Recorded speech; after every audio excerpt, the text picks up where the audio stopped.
My mom talked my boyfriend into marrying my sister, telling him, "She's stronger and a better match for you." I was crushed when I found out, so I left and started a new life on my own. Okay, buckle up, because I'm about to tell you a story that still feels like it was ripped straight from a movie script. A story about an unthinkable betrayal that nearly broke me, but ultimately led to a comeback so sweet. The look on their faces when they realized what they'd lost? Absolutely priceless. You know, from the outside, my family in suburban Boston looked picture perfect. We had the colonial house, the white picket fence, the manicured lawn. But behind all that, a different reality was brewing. My mother, Diane, was the silent dictator of our household. She'd smile sweetly at neighbors, then dissect their every flaw the moment they were gone. My dad, Gerald, was her polar opposite, quiet, passive, always nodding along just to keep the peace. And then there was my sister, Amber. 3 years older, she was everything my mom ever wanted.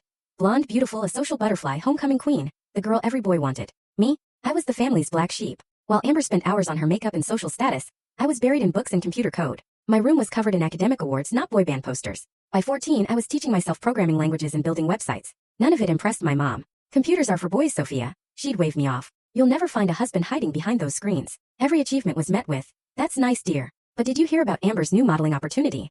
Amber's temporary jobs and failed ventures were celebrated, while my consistent academic excellence was just an afterthought. My dad would sometimes sneak into my room, awkwardly pat my shoulder, whispering, "Your mother means well. She just worries about you." But his eyes, they told a different story. He knew the favoritism was wrong, but he just couldn't stand up to her. The summer before my senior year, I won a national coding competition, complete with a college scholarship. I was so excited, so hopeful. I shared the news at dinner, practically bursting. My mom's response? "Well, I suppose that's one way to get to college since you won't be getting any athletic scholarships like Amber did." My dad just stared at his plate. Amber smirked. That night, I made myself a promise. That scholarship was my ticket out.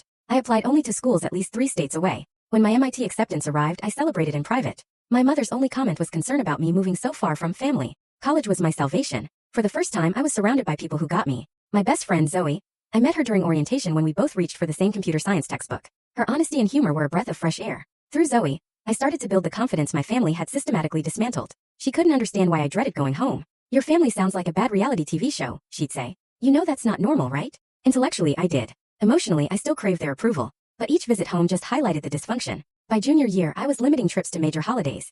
My growing independence seemed to actively annoy my mom. "MIT is making you cold," she accused, when I pushed back against one of Amber's dramatic stories. "You used to be such a sweet girl." No, the truth was I was finally finding my voice. My dad would watch these exchanges with this mixture of concern, and I swear maybe a flicker of pride. During my senior year's winter break, my mom suggested I dress more like Amber for a party. Full story on the channel. Link below. Click now and watch what happened next.